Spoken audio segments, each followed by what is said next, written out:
여호와의 언약궤를 즐거이 메고로라는 제목으로 하나님의 말씀을 전하겠습니다. 여러분 혹시 이런 질문을 받아본 적이 있으신지 모르겠습니다. 찬양을 왜 하나요? 라고 혹시 질문을 받아본 적이 있으십니까? 여러분 학생들에게 그 신앙을 가르칠 때 보면 학생들이 굉장히 엉뚱한 질문을 할 때가 있습니다. 목사님, 찬양을 왜 해야죠? 이렇게 물어볼 때가 있어요. 여러분 찬양을 왜 해야 됩니까? 가슴이 갑자기 답답해지시나요? 질문이 너무 어렵습니까? 찬양을 왜 해야 될까요? 왜 찬양을 하는 것이 마땅한 것일까?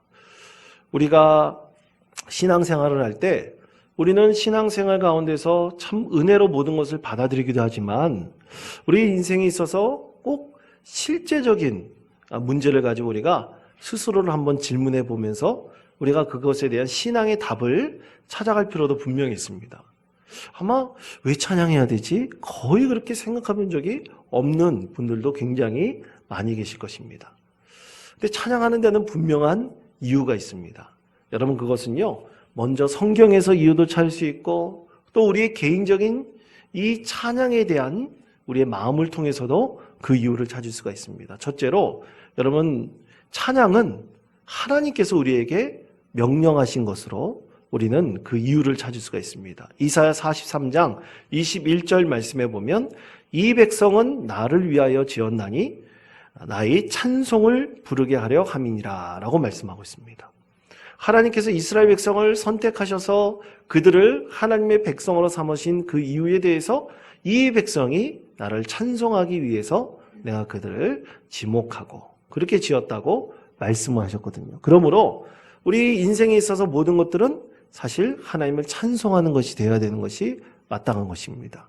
그리고 두 번째는 여러분 우리가 정말로 사랑하고 존중하고 존경하게 된다면 우리는 그를 높이는 마음을 갖게 됩니다. 찬양하고 싶은 마음을 갖게 됩니다.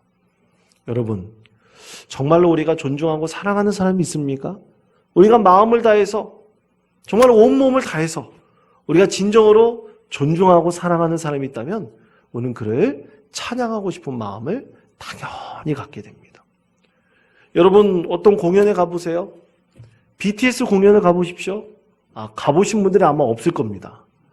근데 여러분 자녀들이 BTS 공연 그 티켓 하나 사려고 얼마나 애를 쓰는지도 몰라요. 그때 BTS 공연인가요?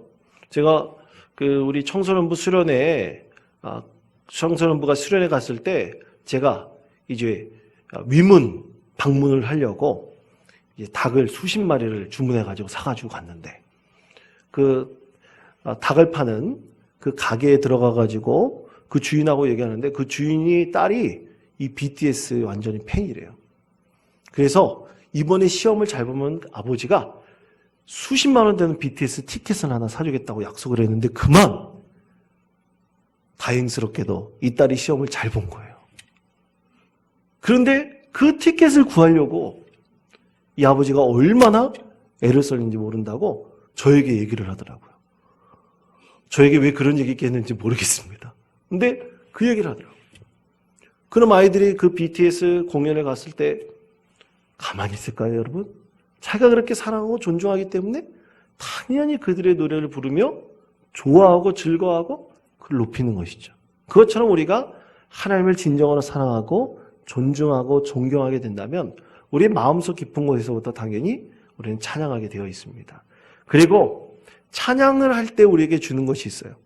우리 아까 겸손히 주를 섬길 때 우리 찬양을 불렀지 않습니까? 우리 예배 직전에 기도하면서 우리 마음을 열기를 간구하면서 찬양을 불렀습니다. 그때 찬양의 그 마지막 마지막 부분에 평안을 구하는 평강이 임한다 그랬습니다. 여러분 찬양을 하면 무엇이 임합니까? 우리 마음에 진정한 평강이 있습니다. 평안이 있습니다. 왜냐하면 하나님이 찬양하는 것은 우리의 인생의 가장 본질적인 문제에 대해서 응답해 주시기 때문입니다. 그래서 그 찬양이 영으로 찬양하기 때문에 우리는 그 영으로 찬양하는 데 있어서 하나님께 주신 진정한 평강을 우리가 얻을 수가 있는 것입니다. 기쁨을 얻을 수가 있는 것입니다. 자, 그런 의미에서 우리가 찬양하는 것은 당연히 마땅한 것입니다. 자, 그렇다면 오늘 이런 찬양을 통해서 하나님의 언약궤가 들어가는 이 광경에 대해서 하나님께서 오늘 우리에게 말씀하고 계시는데, 여러분, 이 언약궤를 이제 다윗이 그가 이 모든 국정을 안정시키고 또 그 다음에 그가 그의 왕궁을 다 짓고 난 다음에 성막을 건설했거든요. 그리고 그 성막 가운데 하나님의 언약궤를 이제 모셔드리려고 합니다. 그 장면이 바로 오늘 하나님의 말씀이에요. 그때 오늘 말씀에 보면요, 이 16절에서부터 28절까지 말씀을 쭉 보면 이 찬양하는 것에 대해서, 그리고 언약궤를 어떻게 옮기려고 하는 것에 대해서 하나님께서 우리에게 말씀하고 계십니다. 그런데 여기서 우리는 두 사람의 태도를 우리가 볼 수가 있어요. 하나님을 찬양하는 마음, 그리고 하나님을 높이려고 하는 마음에 있는 한 사람과 그렇지 못한 정반대되는 한 사람의 태도를 우리가 볼 수가 있습니다. 그렇게 두 사람이 양면적인 모습이 맞닥뜨려져 있는 것을 우리가 이 말씀을 통해서 알 수가 있습니다. 자, 그러면 하나님을 높이고 찬양하며 이 언약궤를 진정으로 하나님 모셔드리기를 원하는, 간절히 권하는 한 사람의 태도가 있습니다. 그 사람이 바로 다윗 왕입니다. 그러면 다윗 왕은 어떤 마음을 가지고 오늘 이 언약궤를 옮기고 있을까? 여기에는 약간의 이야기가 있습니다. 처음에 다윗이 하나님의 언약궤를 이제 블레셋에서부터 가져와서 다시 되찾아와가지고 이제 다윗성으로 모셔드리려고 했습니다. 예루살렘 성으로 모셔드리려고 했는데, 여러분 그때 무슨 사건이 있었습니까? 베레스 우사의 사건이 일어났어요. 이제 다윗이 이 아비나답의 집에 20년 동안 모셔들어져 있는 하나님의 언약궤를 가지고 이제 다윗의 사는 그 성으로 옮기려 그러는데, 그때 레위 지파에 소속되어 있는 이 아비나답을 통해서 그것을 옮기도록 했습니다. 옮기도록 했는데 아비나답의 두 아들 우사와 아효, 또 아히오라고 하는 이 두 아들을 통해서 옮기려고 했는데, 자, 하나 퀴즈를 드릴게요. 여러분 잘 들어보십시오. 자, 이 우사와 아효가 하나님의 언약궤를 옮기려고 그럴 때 무엇을 사용했습니까? 수레를 사용했죠. 그렇죠? 소가 끄는 수레를 사용했어요. 그 수레가 사용해서 수레가 갑자기 그 소가 펑 하고 뛰었을 때 그 수레가 엎어지려고 그랬고 뛰었고, 그때 언약궤가 엎어지려고 그럴 때 우사가 그것을 엎어지지 않도록 언약궤를 탁 잡았죠. 그리고 그때 우사가 그 자리에서 죽었습니다. 그것을 보면서 베레스 우사라가 있어요. 우사를 충돌하심이란 뜻이 이 베레스 우사라는 뜻입니다. 하나님께서 그를 치셨다는 거예요. 왜 치셨을까요? 언약궤를 아무나 손대는 자는 어떻게 됩니까? 죽게 되어 있어요. 그것에 따라서 이 우사가 그 자리에서 죽게 되었던 것입니다.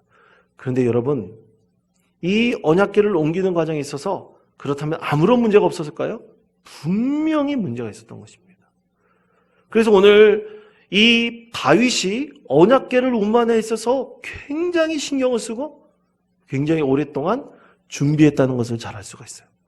오베데돔의 집에 하나님의 언약궤를 모셔놓고 그 오베데돔의 집이 복을 받게 되었는데, 3개월 동안 있으면서 오베데돔의 집에 언약궤가 3개월 동안 있으면서 다윗은 그때 이 언약궤를 옮길 준비를 철저히 합니다. 자, 왜 그렇게 철저히 준비했을까요? 그가 하나님 말씀대로 언약궤를 옮기지 않았기 때문입니다.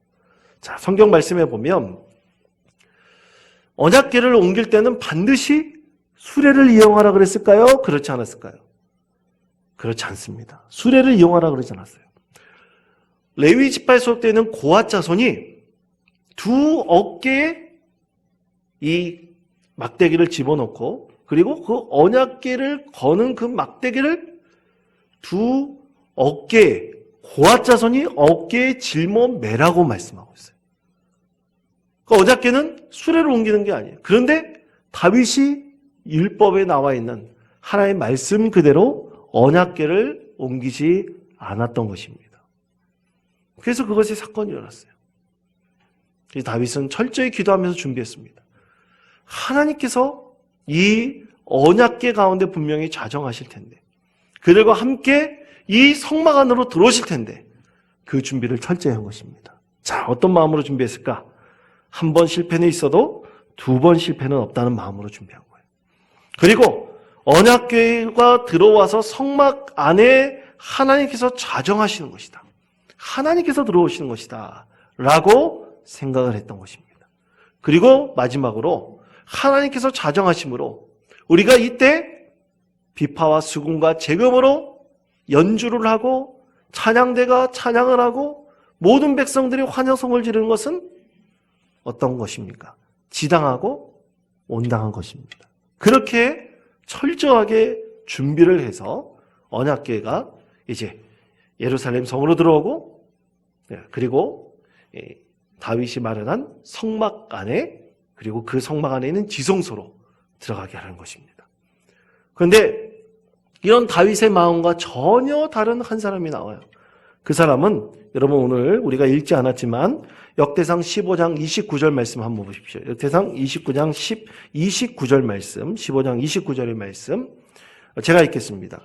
여호와의 언약궤가 다윗성으로 들어올 때 사울의 딸 미갈이 창으로 내다보다가 다윗 왕이 춤추며 뛰노는 것을 보고 그 마음에 업신여기더라.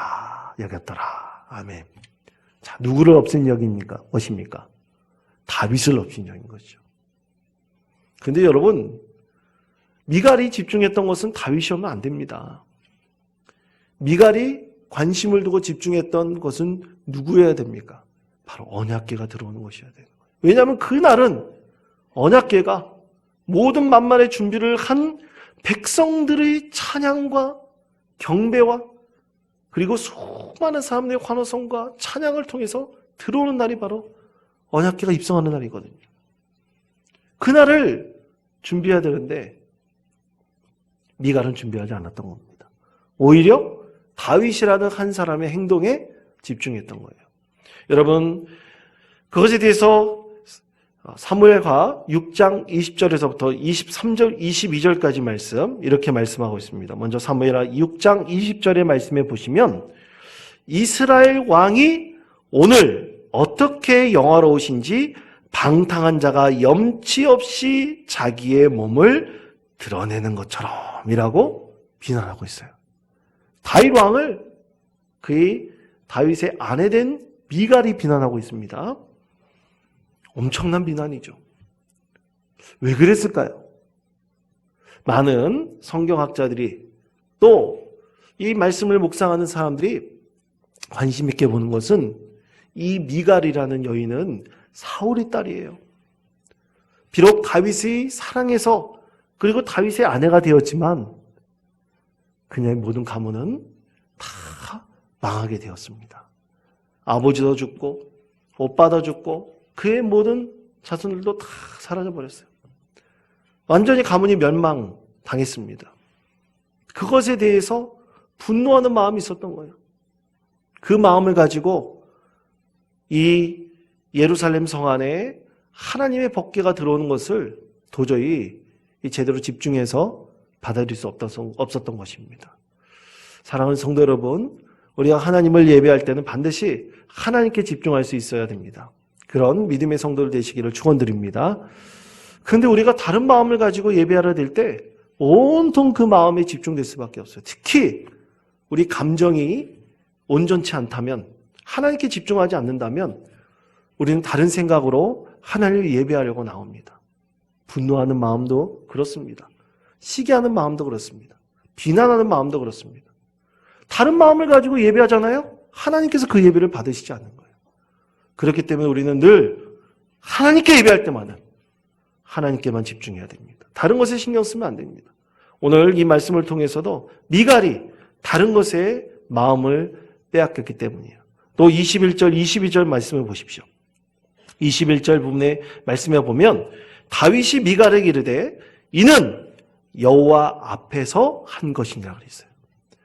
다윗이 빨개 벗고 뛰든 뭐하든 간에 그걸 누구 앞에서 한 것입니까? 하나님 앞에서, 내 아버지 앞에서 재롱 피우는 것이다. 그는 그렇게 여겼던 것입니다. 그렇기 때문에 기뻐 찬양하고 자기 엉덩이가 나오는데도 모르고 그렇게 하나님께 찬양하였던 이 다윗의 모습이었던 것이죠. 이 신앙의 태도였던 것입니다. 이 두 사람의 태도가 아주 맞닥뜨려져서 오늘 우리에게 말씀하고 있습니다. 자, 그렇다면 오늘 주신 말씀 한번 더 깊이 한번 이해해 볼까요? 자, 오늘 말씀에서 백성들이 준비하고 있는 것을 보십시오. 또 다윗이 준비하고 있는 것을 보십시오. 어떻게 하나님의 그 언약궤가 들어올 때 그들이 하나님께 영광 올려드리고 있는지 여러분 한번 보시기 바랍니다. 먼저 첫째로 온 이스라엘이 환호성을 올려드렸습니다. 하나님께 꽉 하면서 환호성을 올려드렸어요. 기쁨과 감사의 마음으로 오직 하나님께만 영광을 올려드렸던 것입니다. 하나님의 그 법궤가 언약궤가 들어올 때 그렇게 환호성을 질러드렸던 거예요. 여러분 그런 마음으로 늘 하나님을 예배하고 찬양할 수 있는 우리 믿음의 성도 되시기를 바랍니다. 여러분 차 안에서 혹시 찬양 듣고 막 다니시는 분 계셔요? 차 안에서 찬양 듣고 계십니까? 저도 가끔 차 안에서 이렇게 찬양을 들을 때가 있는데 그 찬양을 들을 때 그만큼 마음의 안정감을 누릴 때가 없습니다. 또 말씀을 준비할 때도 마찬가지예요. 말씀을 준비할 때 찬양을 듣고 그것도 시끄러운 찬양보다는 마음의 평안을 주는 아름다운 선이 흐르는 피아노의 찬양을 들을 때는 그렇게 마음이 평안할 수가 없어요. 오늘 이스라엘 백성들에게 하나님께서 그 언약궤를 통해서 이스라엘 성 안에 들어오신 그 모습은 가히 찬양받기에 합당하신 하나님의 모습이었던 것입니다. 그 모습을 볼 때마다 환영하고 찬양할 수밖에 없었던 것이죠. 그리고 두 번째로 성가대를 조직해서 성가대 내에서 찬양대 내에서 악기를 연주하는 특별 이 찬양팀을 구성하게 된 것입니다. 그래가지고 뿔나팔과 나팔과 재금과 비파 수음으로 힘차게 연주했다 그랬어요. 그 모습을 많은 백성들과 또 그것을 지켜보는 모든 이방인들이 있었지 않겠습니까? 그리고 또 백성들이 이렇게 찬양대로서 찬양하는 그 모습이 너무나 아름다웠던 것이죠. 그리고 마지막으로 그 환호성과 악기 연주를 배경으로 하여 레위 사람들이 언약궤를 어깨에 메고 이제 들어가게 되었던 것입니다. 모든 절차를 하나님의 뜻에 맞게 합당하게 하나님을 예배하고 찬양하는 그 모습 가지고 이제 하나님께로 나아왔을 때 하나님께서 그 백성들을 당연히 축복하시고 은혜 베풀어 주시는 것입니다. 여러분 우리의 예배는 매주 하나님께 예배할 때 이런 모습으로 나와야 될 것이라고 믿습니다. 여러분 환호성을 지르는 그런 마음으로 나오십시오. 그리고 그 하나님께 진정으로 내 마음과 영혼을 다해서 내가 하나님을 찬양하겠다는 마음으로 주님 앞에 나오시기를 바랍니다. 그리고 우리 모두 하나님께로 나아가는 것입니다. 우리 모두는 다 왕같은 제사장이라 그랬잖아요. 우리 모두 하나님을 모시고 하나님 앞에 나아가고 하나님 앞에 서는 것입니다. 예배는요, 모든 한 사람 한 사람이 하나님을 예배하는 것입니다. 어떤 분이 예배 시간에 저 사람 예배 잘 드리나? 그 사람 뒤통수 보면서 여러분 그런 분 계십니까? 절대로 안 됩니다. 하나님은 예배하는 것은 내가 하나님을 예배하는 것이 다른 사람이 예배해 주는 것이 아니기 때문입니다. 그러므로 여러분 하나님께서 함께 하시는 예배 가운데 여러분이 예배의 주체가 되시고 여러분이 직접 오늘 레위인처럼 고아 자손이 되어서 어깨에 메고 하나님의 언약궤를 메고 나오는 것처럼 여러분이 그런 마음으로 하나님 앞에 늘 예배로 나오시는 우리 믿음의 성도 되시기를 바랍니다. 자, 그때 오늘 이스라엘 백성들 가운데 이 법궤를 메고 나오는 백성들이 두 가지 마음으로 하나님께 나왔다고 말씀하고 있습니다. 첫 번째와 두 번째가 있습니다. 먼저 첫 번째, 하나님의 법궤를 즐거운 마음으로 옮겼습니다. 무슨 마음으로 옮겼다고요? 즐거운 마음으로 옮겼습니다. 기쁜 마음으로 옮겼습니다. 여러분 기쁨과 즐거움의 반대가 뭘까요? 그거는 걱정과 근심과 두려움입니다. 기쁨과 감사와 즐거움이 있을 때는 이 걱정과 근심과 두려움의 마음이 점점 사라지게 됩니다. 그런데 기쁨과 즐거움이 점점 적게 되면 두려움과 걱정과 근심의 마음이 그 가운데 차지하게 되어 있습니다. 오늘 이스라엘 백성들은 기쁜 마음으로 즐거운 마음으로 하나님 앞에 나왔다고 말씀하고 있습니다. 자, 역대상 15장 16절의 말씀 우리 다 같이 한 목소리로 봉독하겠습니다. 다윗이 레위 사람의 어른들에게 명령하여 그의 형제들을 노래에 가는 자들로 세우고 비파와 수금과 재금 등의 악기를 울려서 즐거운 소리를 크게 내라 하매. 자, 즐거운 소리를 크게 내라 그랬습니다. 찬양함이 바로 이렇게 그들 마음속에 기쁨을 주고 또 즐거움을 가득 차게 해 주었던 것입니다. 걱정과 근심과 두려움의 마음이 점점 사라지는 것. 여러분, 우리 신앙생활 할 때 우리 신앙생활 가운데 고난이라는 것 우리가 종종 생각할 때 있지 않습니까? 왜 믿음의 삶 속에서 고난이 계속 있을까? 왜 우리가 믿음 생활하는데 우리 가운데 하나님께서는 고난을 우리 가운데 허락하실까? 우리 종종 그런 질문을 할 때가 있지 않습니까? 여러분, 그런데 성경에서도 보면 고난 없는 사람은 한 사람도 없었더라고요. 아무리 위대한 믿음의 사람이 있다 할지라도 다 고난이 있었습니다. 그렇기 때문에 고난 없는 인생은 없습니다.